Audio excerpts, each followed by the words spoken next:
Bienvenidos a todos y a todas que se pudieron conectar. Gracias por la presencia.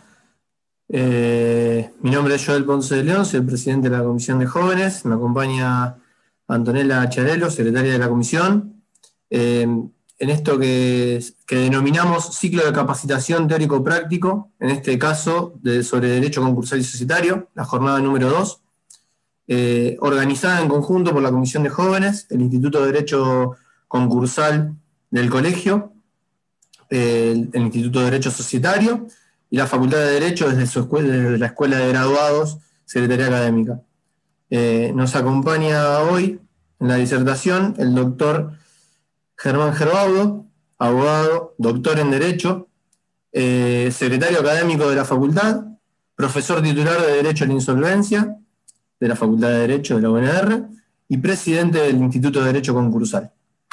Así que bueno, Germán, gracias por tu presencia y tu participación en esta actividad y te cedo la palabra. Bueno, muchísimas gracias, Joel, muchísimas gracias, Antonella. Es para mí, un placer estar en esta actividad que, como decía Joel, es organizada conjuntamente. Me toca por distintas partes, por un lado, por el Instituto de Derecho Concursal del Colegio de Abogados, en el carácter de presidente, y por el otro lado, desde la facultad, en virtud del convenio celebrado entre la facultad y el Colegio de Abogados, por la Secretaría Académica. Pero agradecer especialmente a la Comisión de Jóvenes Abogados, porque fueron los verdaderos hacedores de esta actividad, ese convenio que está suscrito entre la facultad y el Colegio de Abogados para realizar actividades conjuntas, surgió de la iniciativa y la idea de la Comisión de Jóvenes Graduados, que para mí también es un placer estar en una actividad de jóvenes graduados, porque ya hace mucho, cuando fui en alguna época joven graduado, también empecé participando en actividades de jóvenes graduados. De hecho, mis primeras actividades académicas eran, recuerdo algún congreso nacional de jóvenes abogados en Santa Fe y después algún congreso regional en Paraná. Así que muchísimo cariño a las actividades que vienen desde las comisiones de jóvenes graduados. El tema que vamos a hablar hoy es un tema de profunda actualidad, tiene que ver con nuestra disciplina, el derecho concursal, pero vinculado al contexto actual, a la crisis extrema que estamos atravesando por la pandemia COVID-19. Vamos a pensar un derecho concursal frente a la pandemia COVID-19 y frente a la pospandemia, porque algún día superaremos esta crisis extrema, esta situación, y tendremos que pensar también en un derecho concursal para el futuro. Sin lugar a dudas, estamos atravesando una crisis extrema, que es una crisis diferente a cualquiera de las otras crisis que pudimos haber atravesado. Es una crisis que no solo es económica, sino también sanitaria, y así se exhibe de manera global. Frente a esta crisis que ha provocado un aumento de los procesos concursales, tenemos que pensar un derecho concursal. ¿Qué herramientas puede aportar o puede pensarse desde el derecho concursal para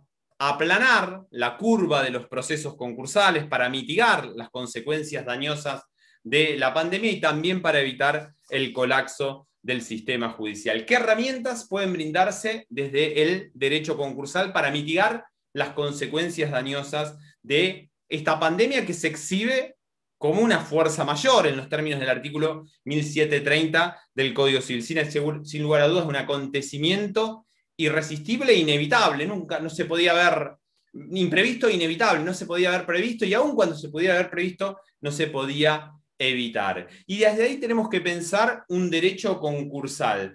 Muchas de las herramientas que pueden pensarse hoy frente a una situación de pandemia pueden usarse tomando la experiencia de años anteriores. Es decir, hoy estamos en una situación de emergencia, una emergencia económica y una emergencia sanitaria. Y podemos pensar este derecho concursal frente a la pandemia mirando el pasado y retrotraernos a la crisis del año 2001. Si bien es una crisis totalmente diferente, aquella era solo una crisis económica, hoy decíamos una crisis económica y sanitaria, aquella era una crisis producto propio de la salida de las políticas neoliberales de los años 90, las políticas de la salida de la ley de convertibilidad, pero algunas de las herramientas que se utilizaron para mitigar las consecuencias dañosas del año 2001 pueden emplearse hoy en día, y por ese camino están yendo los distintos proyectos de reforma de la ley concursal. De hecho, parecería extraño que todavía no tengamos una ley de reforma concursal frente a este escenario de pandemia. El otro año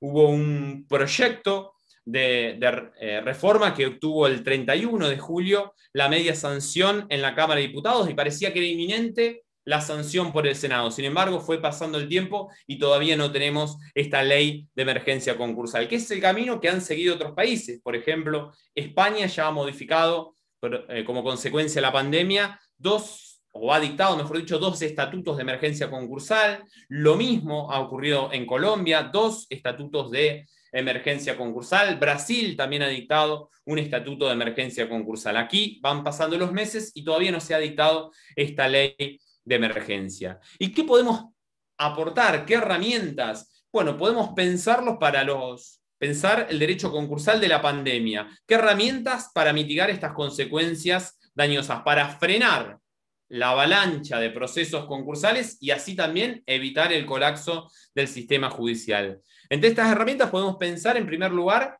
la suspensión de los pedidos de quiebra. Esta es una medida que ya es conocida en nuestro país, la ley de emergencia del año 2001, la ley 25.563, establecía una suspensión de los pedidos de quiebras por el término de 180 días. Los proyectos que actualmente tienen tratamiento en el Congreso de la Nación también establecen por un periodo determinado de 6 meses la suspensión de los pedidos de quiebra. Y también es un camino que han seguido en el derecho comparado. Por ejemplo, tempranamente en España, en abril del año pasado, el decreto legislativo 8/2020 establece la suspensión de los pedidos de quiebra. Es decir, tratar de evitar la quiebra para evitar no solo la pérdida de activos, sino también el colapso del sistema judicial. Como decía, una herramienta ya utilizada en la ley 25.563. En su momento fue muy criticada por la doctrina porque decía que afectaba la tutela del crédito, pero en verdad hay que pensarlo mucho más allá, sino como una medida para tratar de evitar la avalancha judicial de pedidos de quiebra. Sin lugar a dudas que la pandemia ha aumentado el índice de morosidad y ha roto la cadena de pagos, y todo eso genera hechos reveladores del estado de cesación de pagos que pueden traer aparejados procesos concursales. Una herramienta para evitar este colapso del sistema judicial es suspender los pedidos de quiebras por un determinado lapso temporal.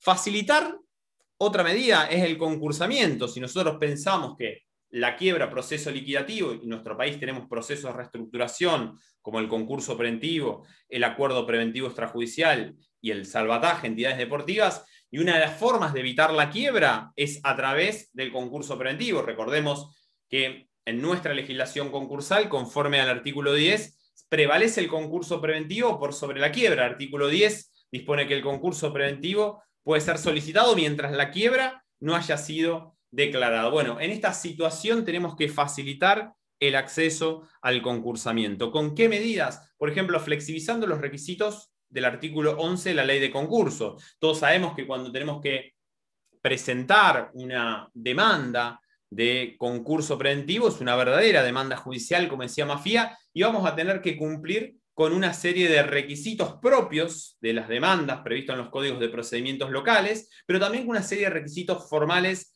que están previstos en el artículo 11 de la ley concursal. Si queremos facilitar el concursamiento para evitar las quiebras, bueno, podríamos flexibilizar o suspender por un determinado tiempo, o que los pedidos que se planteen en este tiempo de pandemia se flexibilicen y no se exijan todos los requisitos del artículo 11. Porque también en este escenario de aislamiento muchas veces es difícil conseguir la documental a que se refiere esos incisos del artículo 11. Facilitar en consecuencia el acceso al concursamiento. Facilitar el acceso al concursamiento también suspendiendo la medida, el periodo de inhibición que establece el artículo 59 infine de la ley de concurso. Esta es una medida establecida en 1995 por la ley 24.522, que establece que una vez que se cumple un concurso preventivo, existe un periodo de inhibición. No me puedo presentar nuevamente en concurso preventivo, ni convertir una quiebra en concurso preventivo hasta transcurrido un año de dictado la resolución de cumplimiento. Esta es una medida que fue incorporada en 1995 por la ley 24.522, trataba de evitar la situación de concursamientos masivos de aquel deudor que salía de un concurso preventivo e inmediatamente se venía metido en otro concurso preventivo, pero una medida sin lugar a dudas, muy criticable porque veda el acceso al proceso de reestructuración. Y más aún hoy en día criticado, porque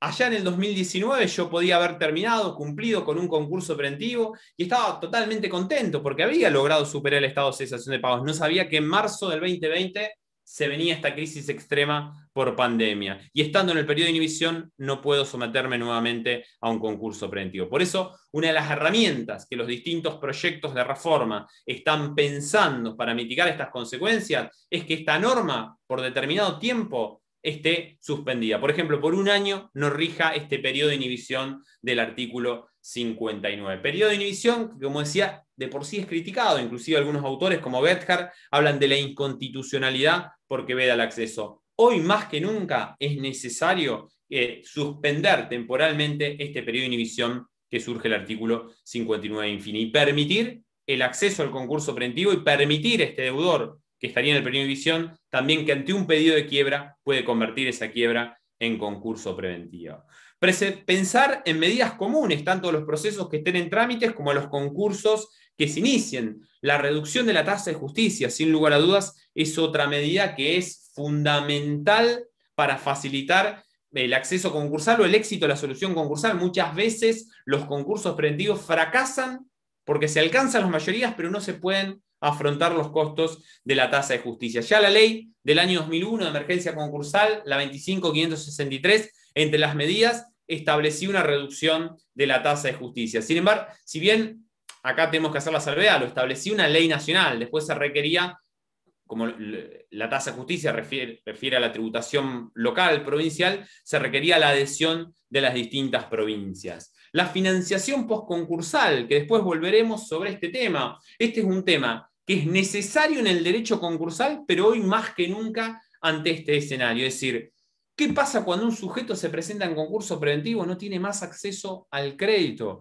Cuando un sujeto se presenta en concurso preventivo es categorizado por el Banco Central de la República Argentina como 4. No va a poder pasar más ni siquiera por la puerta del banco. No va a conseguir ningún crédito. Y va a quedar condenado, si quiere un crédito, al sistema financiero paralelo. Si queremos evitar la quiebra y queremos reactivar la economía, facilitar la continuación de las empresas en crisis, sin lugar a dudas, una herramienta fundamental en este escenario de pandemia es fortalecer o favorecer la financiación postconcursal.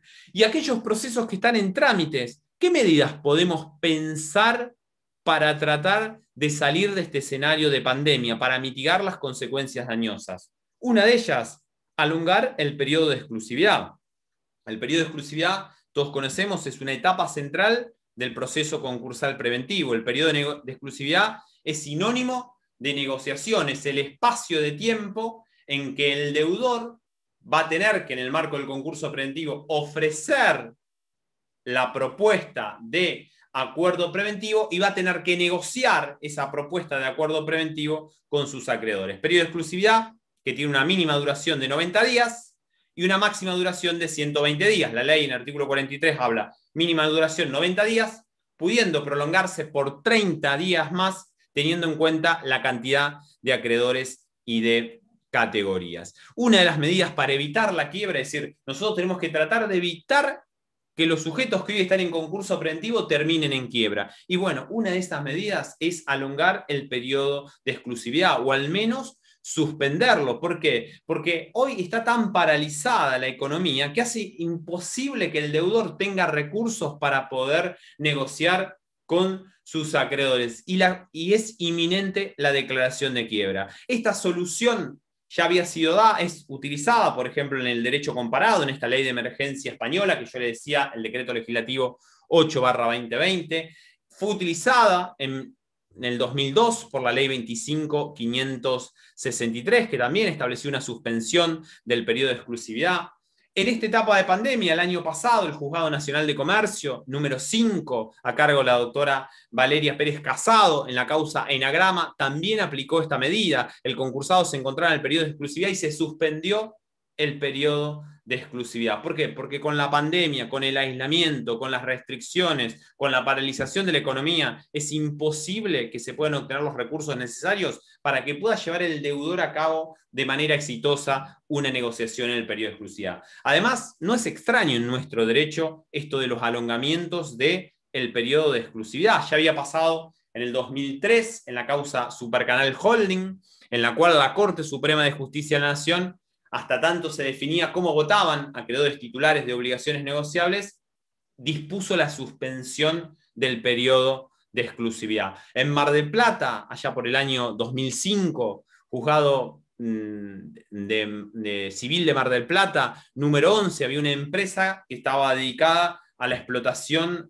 pesquera y justo estaba atravesando la economía de la pesca en Mar del Plata una gran crisis. Y el concursado planteó la paralización del periodo de exclusividad. Decía, señores, yo no puedo, no tengo posibilidad de negociar con mis acreedores porque mi actividad está totalmente paralizada. Y el juez en ese momento suspendió el periodo de exclusividad. Por eso esas recetas que usamos en el pasado, hoy pueden volver a utilizarse.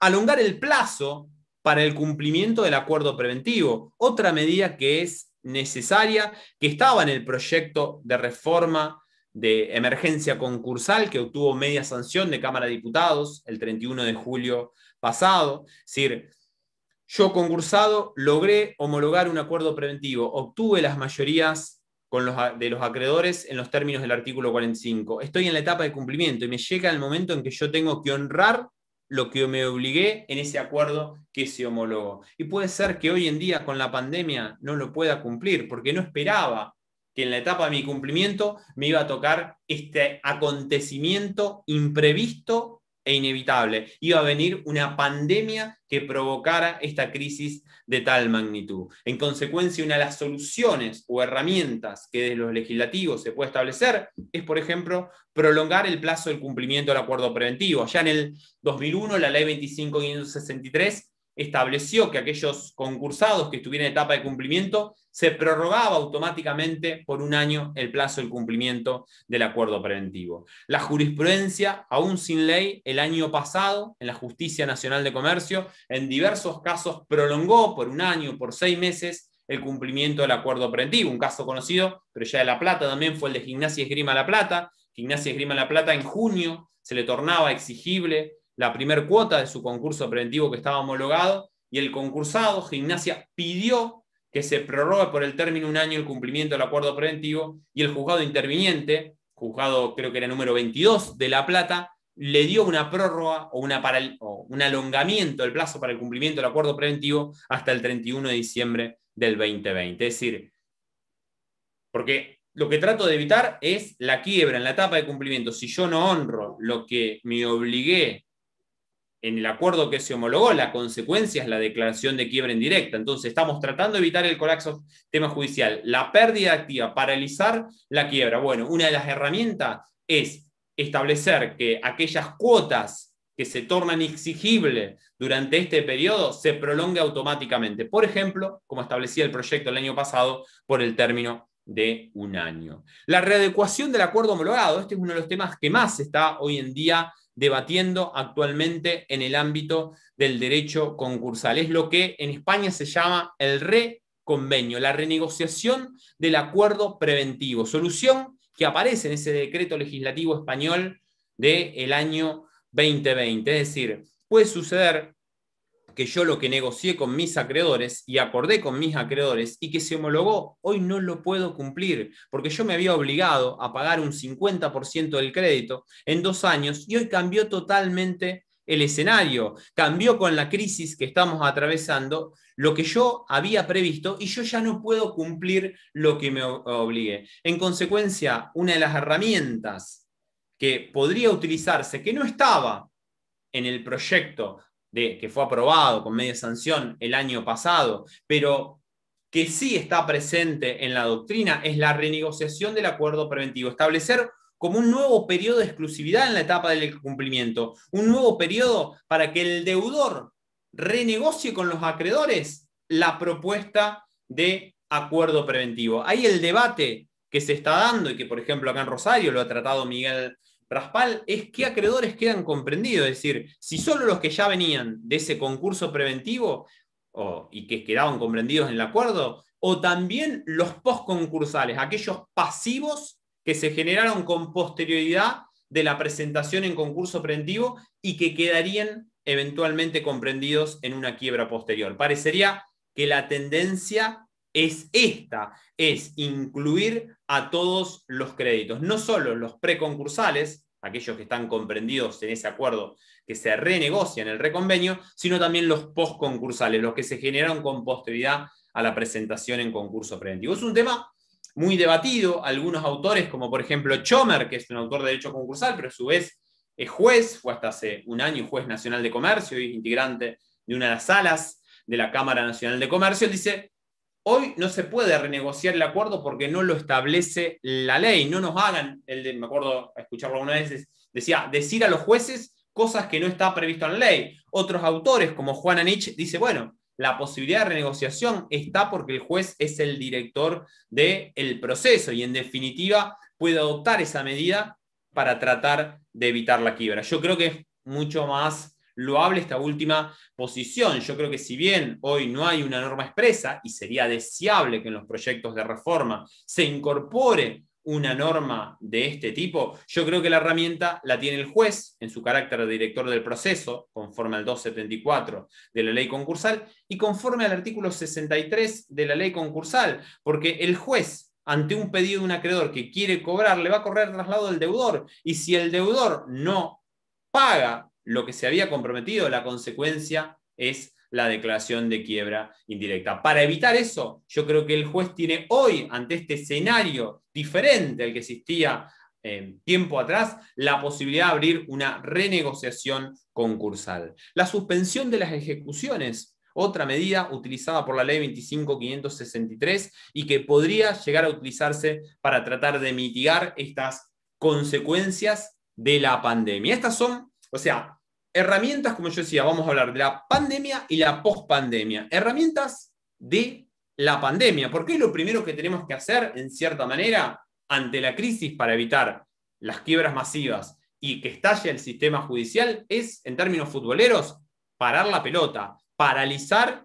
el juego y evitar las quiebras. Entonces, aplicar estas medidas que son de carácter temporal, esto entendemos no implicaría una modificación de la ley concursal, sino dictar un estatuto de emergencia concursal que tenga una vigencia temporal. Por lo tanto, por un determinado tiempo, suspender los pedidos de quiebra, por un determinado tiempo, alongar el plazo del cumplimiento del acuerdo preventivo, establecer la renegociación del convenio, el reconvenio, paralizar las ejecuciones, facilitar por determinado tiempo el acceso al concurso preventivo. Es decir, parar los pedidos de quiebra, tratar de evitar mayor daño a la economía. Pero algún día superaremos esta pandemia y tenemos que pensar en la pospandemia. Y acá nos encontramos nosotros con un derecho concursal que está en crisis. Nuestro derecho concursal es un derecho concursal muy anticuado. Hoy en día el derecho concursal es una materia muy dinámica, una materia que está en transformación, una materia que se encuentra en una evolución permanente, donde a nivel mundial, como dice Alegría, hay una profunda movilidad legislativa. Se están modificando las leyes de insolvencia de todo el mundo. ¿Y esto por qué? Porque a partir de la última parte del siglo pasado, en lo que va en este siglo, cambiaron las crisis. Las crisis son diferentes a las crisis que enfrentaba anteriormente el derecho concursal. Hoy hablamos de crisis sistémicas que hacen que sean ineficientes las soluciones que propugna el ordenamiento concursal e invitan a pensar en un nuevo derecho concursal. Y así se habla de agenda concursal, de temas de agenda concursal, temas de debate actual en el derecho concursal. Porque hoy cambiaron los objetivos del derecho concursal. Nuestra disciplina nació allá en el medioevo italiano como un derecho de quiebra y durante mucho tiempo la quiebra fue el único proceso concursal que existía. Cuando un deudor caía en insolvencia, se lo declaraba en quiebra y era la quiebra de tipo sancionatorio, es decir, no solo implicaba la liquidación del patrimonio del deudor, sino el arresto del fallido. Esto empezó a cambiar a fines del siglo XIX, cuando empieza o aparece típicamente el concurso preventivo. Es decir, el concurso preventivo no es muy viejo. Aparece a fines del siglo XIX en una ley belga de 1883. Y nosotros lo tenemos en Argentina desde 1902, de la ley 4156, la ley Pellegrini, que hablaba de la convocatoria de acreedores. Por eso a veces uno escucha, tal se presentó en convocatoria. Ese término viene de la vieja ley 4156. Recién tomó el nombre de concurso preventivo en el 72 con la ley 19.551. Pero ahí, a fines del siglo XIX, la regla seguía siendo la quiebra y la excepción el concurso preventivo. Cambiaron los paradigmas en el siglo XX, cuando se produce una subjetivización del derecho mercantil, cuando se produce la aparición de la empresa, la irrupción de la empresa, como dice Jaime Anaya, cuando la empresa se constituye en el centro de imputación y radiación del derecho mercantil contemporáneo. La empresa empieza a considerarse, como dice Graciable, como dice Alegría, un bien valioso que desde el derecho hay que propender a su conservación. Aparece el principio de conservación de la empresa y a partir de allí se invierte la regla. La regla pasa a ser el concurso preventivo, la reestructuración y la excepción, la liquidación. Esto lo vemos en nuestra ley concursal en diversas normas. Por ejemplo, lo que antes yo citaba, el artículo 10. ¿Qué dice la ley de concurso? Prevalece el concurso preventivo sobre la quiebra. El concurso preventivo puede ser solicitado mientras la quiebra no haya sido declarada. Juan le pide la quiebra a María. Le corre el traslado a María en el pedido de quiebra por 5 días para que invoque y pruebe cuanto estime pertinente a su derecho. ¿Qué medidas puede aplicar como defensa? Y lo más común es el depósito en pago en embargo. Depositar el dinero reclamado para demostrar que no estoy en cesación de pagos. Pero no tengo esos fondos. ¿Qué puedo hacer? Y bueno, puedo presentarme en concurso preventivo, porque prevalece el concurso preventivo por sobre la quiebra. Y esto inclusive el legislador de la ley 24.522 lo tuvo tan en cuenta que dio prevalencia el concurso preventivo por sobre la quiebra, aún en caso de una quiebra declarada. ¿Con qué instituto? Con la conversión de la quiebra en concurso preventivo. Una vez que la quiebra fue declarada, tengo la posibilidad de salir de ese proceso concursal liquidativo y empezar a transitar un concurso preventivo. ¿A partir de cuándo? Dentro de los 10 días contados de la última publicación de los edictos, tengo la posibilidad de convertir esa quiebra en concurso preventivo cumpliendo esos requisitos formales del artículo 11.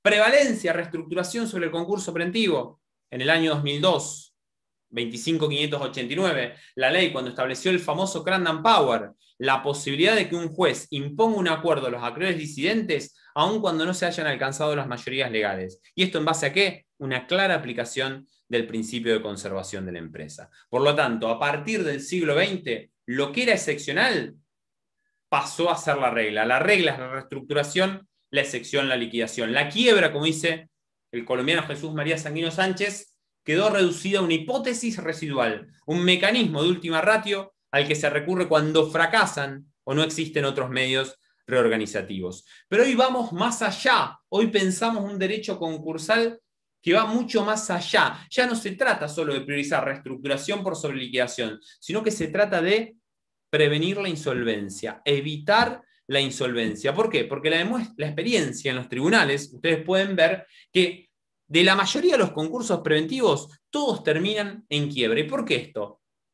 Porque es muy difícil remover el presupuesto objetivo del estado de cesación de pagos. El estado de insolvencia es un estado terminal. Cuando un deudor empieza a atravesar la zona de insolvencia, a transitar la insolvencia, es muy difícil lograr el éxito de la reestructuración patrimonial. De cada 10 concursos preventivos, con suerte, uno termina exitosamente, el resto termina en quiebra. Y por lo tanto, hoy en día la consigna de la hora del derecho concursal ya no solo pasa por priorizar reestructuración por sobre liquidación, sino prevenir la insolvencia, anticipar la puesta en marcha de mecanismos concursales o extraconcursales que traten de evitar la declaración, que traten de evitar que se instale el estado de cesación de pagos o estado de insolvencia. Y en consecuencia, esto nos lleva a pensar en la agenda concursal para un derecho de pospandemia. ¿Y qué tenemos que pensar? ¿Qué temas son de debate actual en el derecho concursal y que se debaten en un futuro una ley concursal? Y bueno, tenemos que empezar por transformar los presupuestos o pensar el tema de los presupuestos concursales. Hoy los presupuestos concursales, tanto el subjetivo, que refiere al sujeto concursable, o el objetivo, que refiere a la situación económica financiera en la cual se encuentra el patrimonio del sujeto concursable, se encuentran en crisis, están en transformación. ¿Qué pasa con el presupuesto objetivo? Y hoy ya no va más, por lo que decía esto del estado de cesación de pagos o estado de insolvencia. Hoy en día la tendencia universal es establecer nuevos presupuestos objetivos diferentes al estado de cesación de pagos que impliquen tomar a la empresa o al sujeto insolvente antes que se instale la insolvencia. En esto nosotros, la República Argentina, mucho no hemos avanzado, pero a nivel universal empiezan a hablarse de otros presupuestos como preinsolvencia, estado de crisis, para el caso del sobreendeudamiento del consumidor, el sobreendeudamiento, es decir, nuevos presupuestos que sean previos a la insolvencia. En Argentina nada hemos avanzado, lo único que tenemos diferentes en el acuerdo preventivo extrajudicial del artículo 69 a 76,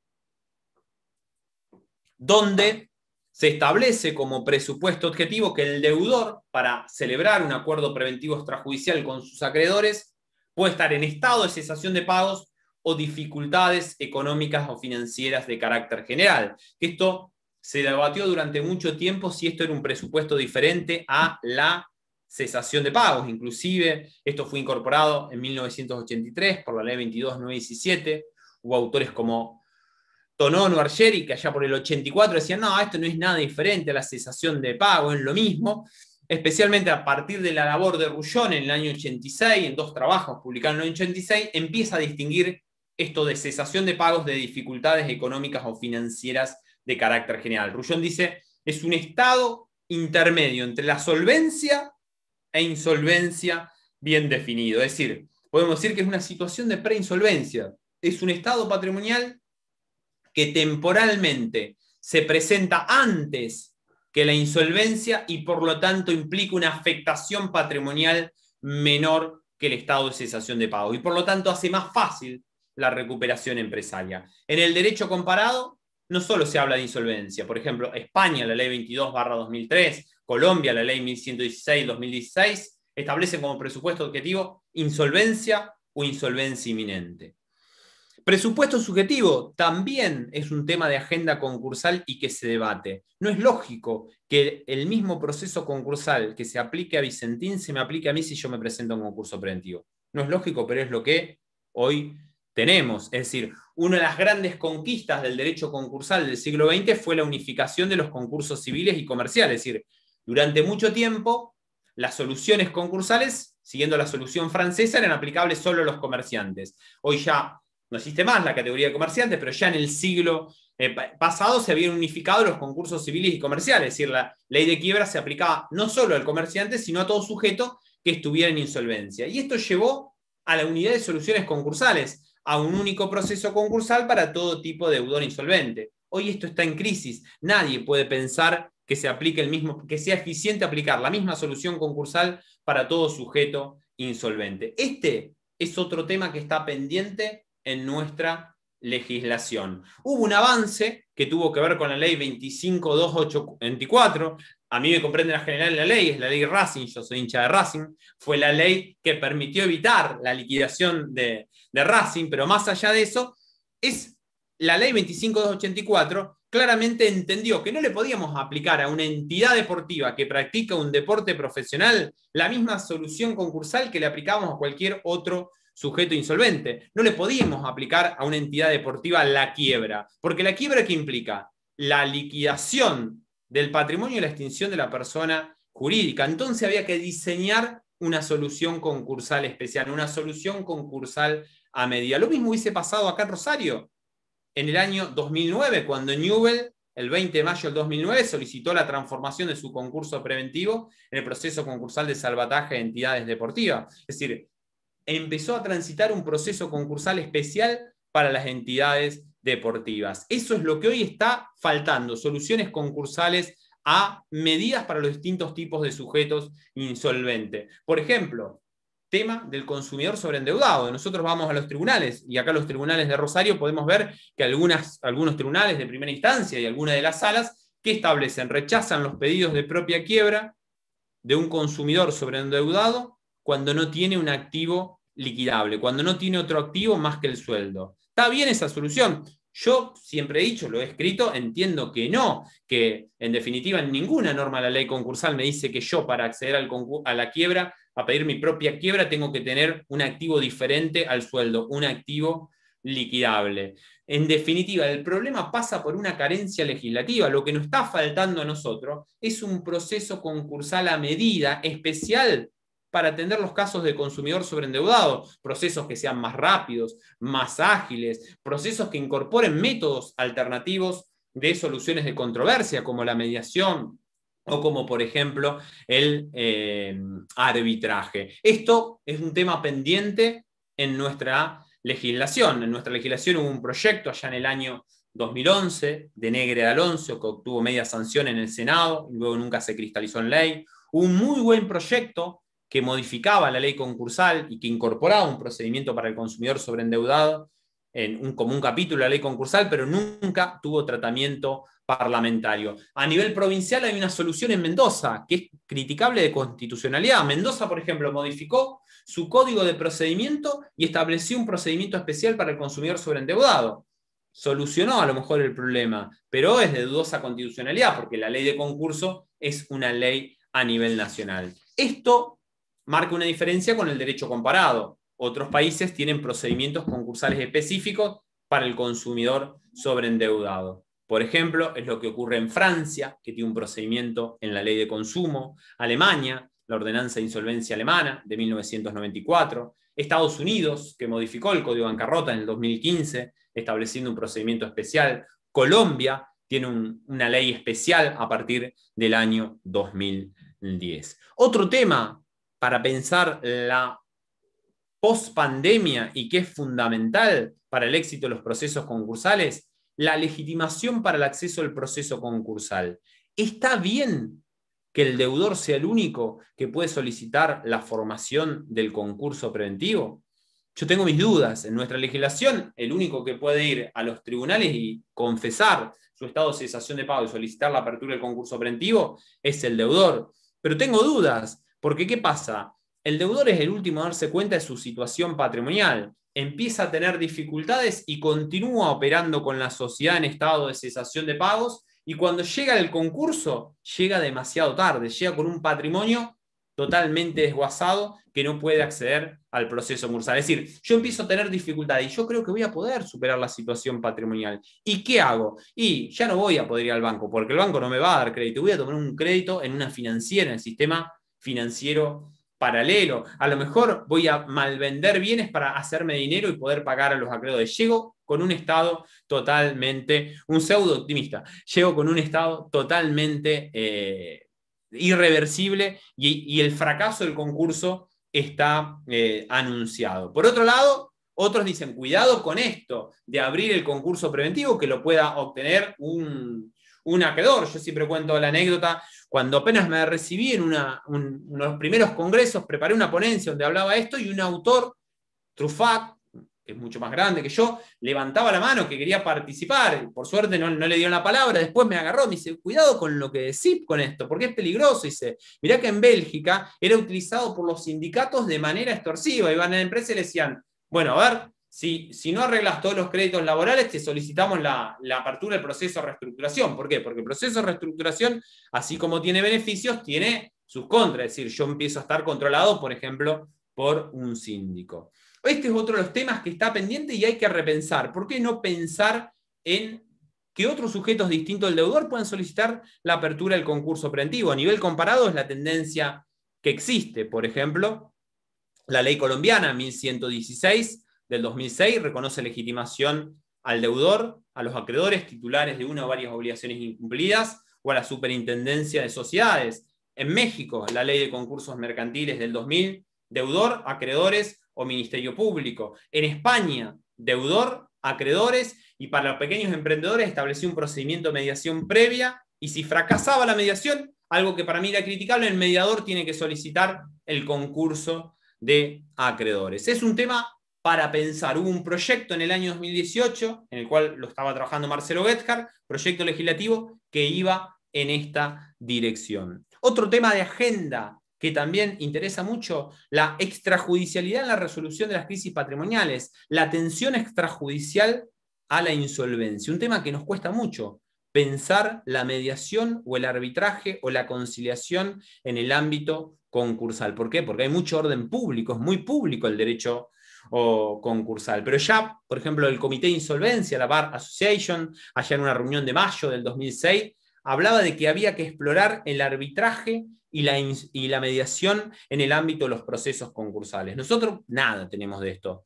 Tenemos en materia de arbitraje una norma, el 134, inserto en la quiebra, pero que refiere a una situación diferente. Refiere al fuero de atracción, a los efectos de la quiebra sobre la jurisdicción arbitral, estableciendo que se va a mantener la jurisdicción arbitral en la medida que a la fecha de la sentencia de quiebra esté constituido el tribunal de árbitros. Norma que se aplica analógicamente al concurso preventivo, donde no hay norma alguna, ya hay una vieja jurisprudencia de la Corte Suprema de Justicia de la Nación del 78 en la causa Minieri, que sostenía que esta norma se aplicaba analógicamente al concurso preventivo. Y la segunda parte, este artículo 134, que es muy interesante, la posibilidad de que el síndico con autorización judicial pueda suscribir una cláusula compromisoria, una norma que por Saúl Argeri ya por el 73 decía que era una norma insólita, claro.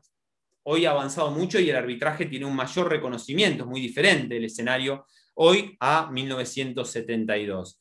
Entonces se admite la posibilidad de que el síndico con autorización judicial pueda someter ciertas cuestiones patrimoniales al compromiso arbitral. El tema es qué puede someterse. Y yo creo que pueden someterse todas aquellas cuestiones patrimoniales en los que la quiebra sea actora, o aquellas cuestiones patrimoniales en que la quiebra eventualmente sea demandada, pero siempre y cuando sean de causa o título posterior a la sentencia de quiebra. Es decir, no podríamos utilizar el arbitraje para eludir la verificación de créditos, para determinar la cuantía y la existencia de un crédito. O el tema que hoy se debate a nivel universal, ¿puede utilizarse el arbitraje para las acciones típicamente concursales, para las acciones de recomposición patrimonial? Por ejemplo, para una inoperabilidad concursal, una responsabilidad representante, una extensión de quiebra.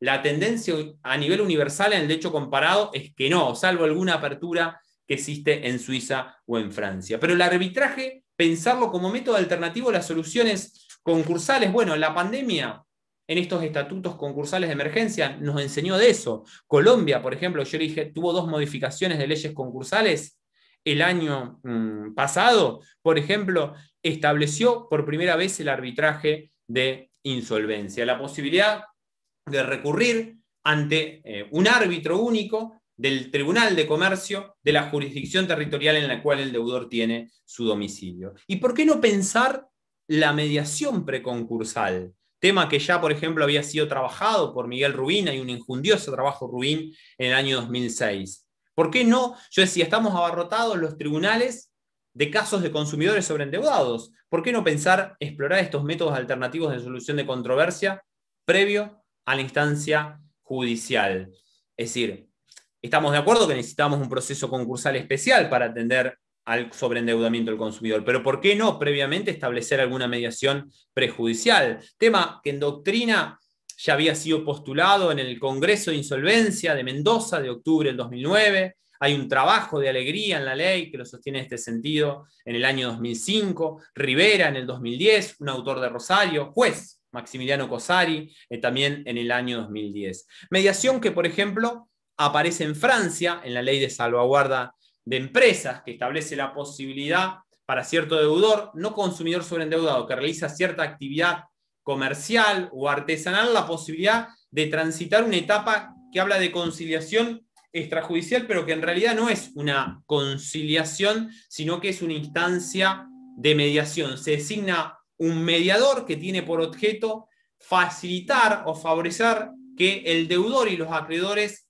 alcancen un acuerdo, un proceso breve que dura 4 meses y que si el deudor alcanza ese acuerdo con los principales acreedores va a ir y pedir la homologación ante el Tribunal de Comercio. Y para cerrar, otro tema que se encuentra pendiente y que es un tema de mucho debate que yo hablaba y que es necesario tanto para la pandemia como para la pospandemia, el financiamiento postconcursal, la posibilidad que aquel deudor que esté transitando en un concurso preventivo le otorguen algún tipo de crédito. Es vital el crédito para el éxito del concurso preventivo. Es un tema que está totalmente ausente en nuestra legislación. Como decía, no hay normas que lo habiliten y por el contrario, las normas que existen son contrarios a este financiamiento, porque yo me concurso y automáticamente el Banco Central me va a calificar como 4 y no voy a obtener de por vida más un crédito. Sin embargo, esto viene siendo propiciado a nivel internacional, en los principios y líneas rectoras del Banco Mundial, allá en el año 2001, en las recomendaciones de UNCITRAL, en las recomendaciones del Fondo Monetario Internacional, en las recomendaciones de la Unión Europea del año 2014. A nivel comparado, existen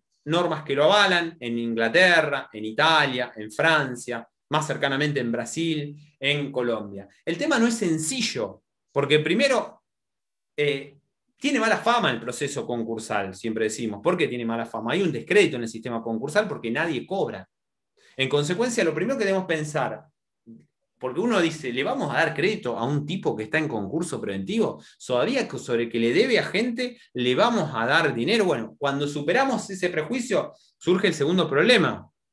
¿Qué incentivos le damos al financiador? Es decir, ¿qué garantías le damos al tipo que va a poner plata en un sujeto que está en concurso preventivo? En definitiva, ¿qué salvaguardas le damos para el supuesto de que fracase el concurso preventivo y devenga la quiebra? Darle seguridades de que va a poder recuperar su crédito. Ahí las soluciones en el derecho comparado pasan por considerarle un crédito extraconcursal, fuera del concurso, o otorgarle algún tipo de privilegio. Aún así no es sencillo, porque las legislaciones que lo admiten claramente establecen que este crédito del financiador, por demás que sea extraconcursal o que tenga un privilegio, nunca va a poder desplazar, por ejemplo, los créditos laborales y los créditos de los acreedores con garantía real. Sin lugar a dudas que es un tema necesario y hoy más que nunca ante este escenario de pandemia. Bueno, en definitiva, lo que tratamos de poner acá es un poco las herramientas, como decía, inmediatas, que urge la necesidad que desde el Congreso de la Nación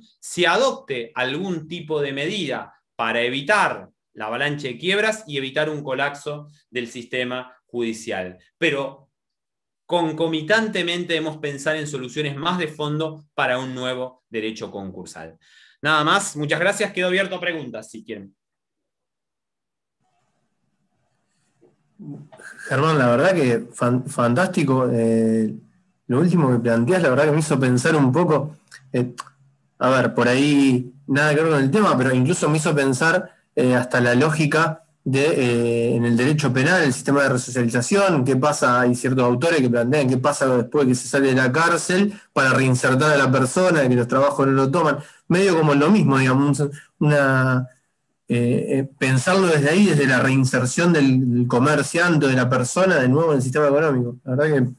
Sí, porque en definitiva se trata de nuevos fondos no para pagar a los acreedores, sino para asegurar que la empresa pueda continuar su giro durante la etapa de concurso preventivo y pueda de esa manera afrontar los compromisos, es decir, para lograr el éxito del proceso de reestructuración. Y sí, tiene que ver con un cambio de mentalidad en el derecho concursal. Yo antes en la exposición comentaba que nuestro derecho concursal hasta fines del siglo XIX, la quiebra, se dictaba la sentencia de quiebra y no solo se ordenaba la liquidación del patrimonio del fallido, sino el arresto del fallido. Es que la palabra bancarrota tiene esa connotación negativa. Bancarrota, es decir, en el medioevo italiano, cuando nació nuestra disciplina, tenía eminentemente carácter sancionatorio. Algunos estatutos establecían la pena de muerte o la tortura, o sanciones totalmente impensadas. Y eso son siglos y siglos de pensar así el derecho concursal que empieza a cambiar. Los efectos personales en el concurso tienen razón de ser. La inhabilitación, que el deudor que quiebra está inhabilitado para ejercer el comercio. Sin lugar a dudas que tiene más carácter punitivo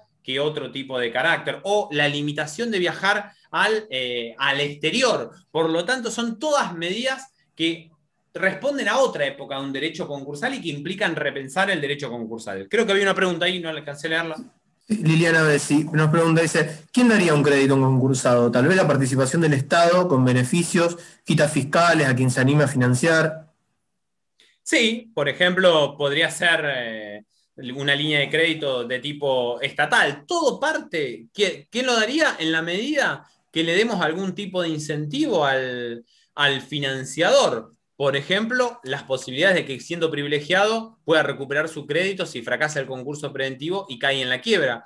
Por ejemplo, ¿quién daría crédito? Podrían ser los propios socios de la sociedad. Esta es una medida que, por ejemplo, existe en el derecho español, es decir, que con su propio dinero aporten fondos frescos a la empresa concursada. Pero todo pasa por cuáles son las garantías que le damos a esa persona que va a poner el dinero. Hoy nosotros estamos lejos, porque como digo, el Banco Central me calificó en 4, chau, el crédito. Claro, Liniers acá nos pone, sí, por la importancia de la empresa y su función social. Claro, está bien. Sí, podría suceder que el Estado, por ejemplo, a ver, nosotros nos encontramos, la ley de emergencia, esta ley que yo le hablaba del 2003, la 25503, establecía que los bancos debían facilitar el acceso a el crédito. Por ejemplo, cuando se habla de las cooperativas de trabajo en los procesos concursales, se establece que el fisco y el Banco Nación, bancos oficiales, deben brindar cierto tipo de asistencia a estas cooperativas de trabajo. Podría ser que el Estado en determinadas empresas establezca créditos blandos porque digamos, si quiebra determinada empresa, no solo se afectan los acreedores, sino también se puede afectar la fuente de trabajo. Deja de girar la rueda, digamos. Exactamente. Bien. Bueno, Germán, si alguien quiere hacer una pregunta más, puede abrir el micrófono y hacerla, o ponerla en el chat.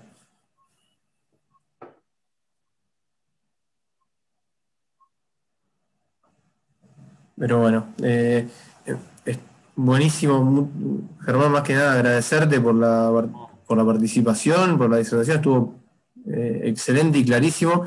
Me encanta la pasión con la que lo decís o disertás, es terrible, se nota que tenés todo el combo completo, digamos. Así que muchas gracias por sumarte, por ponerte a disposición de la Comisión de Jóvenes. Y poder generar esta conexión también entre los institutos y las distintas instituciones que nos permiten insertarnos de una manera un poco más fácil o estar más atentos al inicio de nuestra profesión. Así que nada, agradecerte.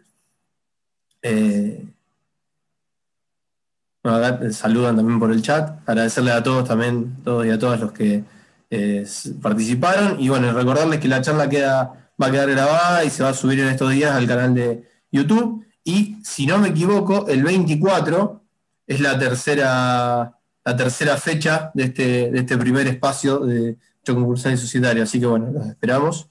Y bueno, nada más. Bueno, muchísimas gracias, Joel, nos estamos viendo, y saludos a todos. Gracias. Gracias, hasta luego, chau, chau. Hasta luego.